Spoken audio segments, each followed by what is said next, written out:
Hanging from the tarpaulin walls of the tent she now calls home, 3 sons, victims of the war, watch over their mother.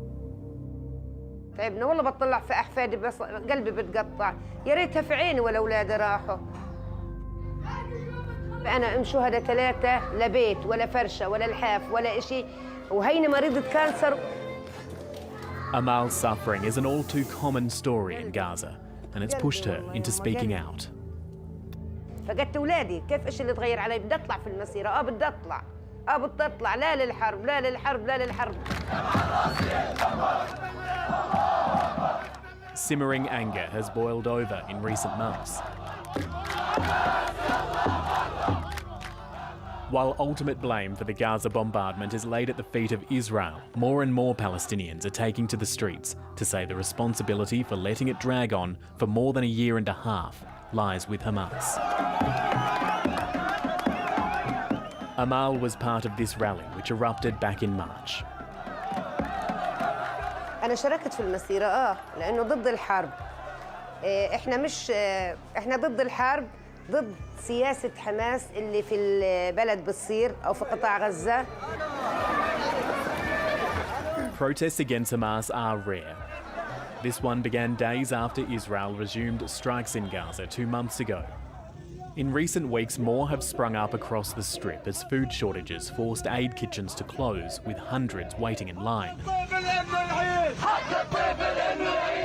This footage from social media shows locals accusing Hamas of selling them out.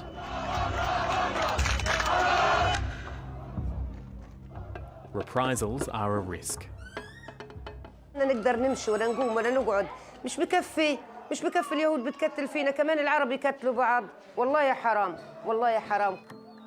One protester was allegedly beaten to death for daring to speak out against Hamas. The Committee for Protecting Journalists warning Palestinian reporters face threats for covering the protests. Hamas at some point in Gaza, they practiced their own, let me call it, non-democratic, coercive tactics against political dissent.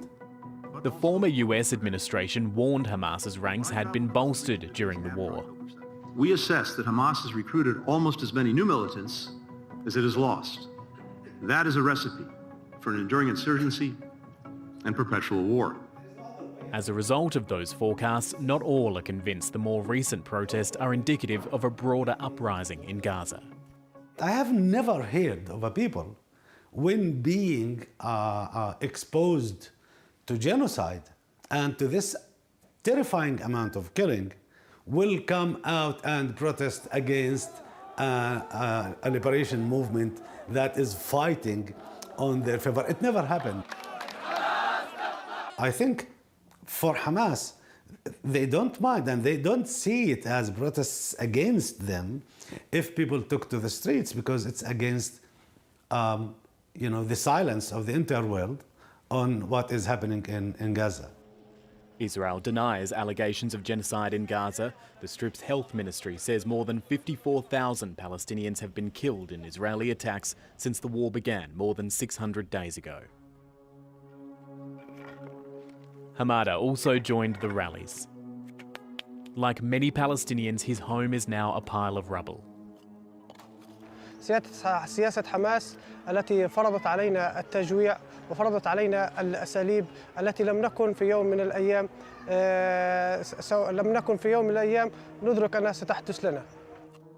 نحن شعب فلسطين في قطاع غزة بالتحديد لسنا ضد المقاومة ولم نكن ضد المقاومة في يوم ما، لكننا كنا في خلال هذه الحرب ضد سياسة حماس. نحن ضد هذا الحكم لأنه في قبل الحرب سيس لأفرادهم أو لسياستهم الشخصية. على سبيل المثال لم نستفد نحن والعديد الذين لم يكن معهم لم يستفيدوا الاستفادة الكافية. من كان يستفيد في قطاع غزة هم من كان يتبع لهم. The future governance of Gaza is one of the most contentious issues in peace negotiations. Hamas has said it is willing to hand over the reins, but it is not yet prepared to lay down its weapons. The Israeli Prime Minister Benjamin Netanyahu says neither Hamas or the West Bank's Palestinian Authority can have any role in running the Strip. That prompts the ultimate question: what the alternative is. We need elections as Palestinians. We need to elect our leaders. In July last year, several Palestinian factions met in Beijing and agreed to install an independent consensus government after the war, eventually leading to elections. Mustafa Barghouti from the Palestinian National Initiative was one of 14 who signed the accord. We signed it. Hamas signed it. Fatah signed it. Everybody signed it. If implemented, it will provide a functioning government that could start reconstruction after the war is over. And the agreement also says that such a government will have to prepare for democratic free elections. Barghouti, a political rival to Palestinian Authority President Mahmoud Abbas, argues West Bank leaders need to get their own house in order before joining forces in Gaza.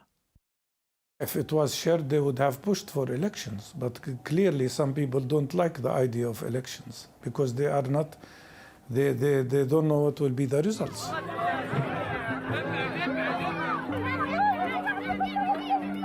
For the people in Gaza, that peaceful democratic future can't come soon enough. العالم أجمع، نحن لا نريد الموت، نريد أن نحيا كباقي أطفال وكباقي شباب وكباقي أفراد العالم، نريد أن نبقى على هذه الأرض، لا نريد أن نموت.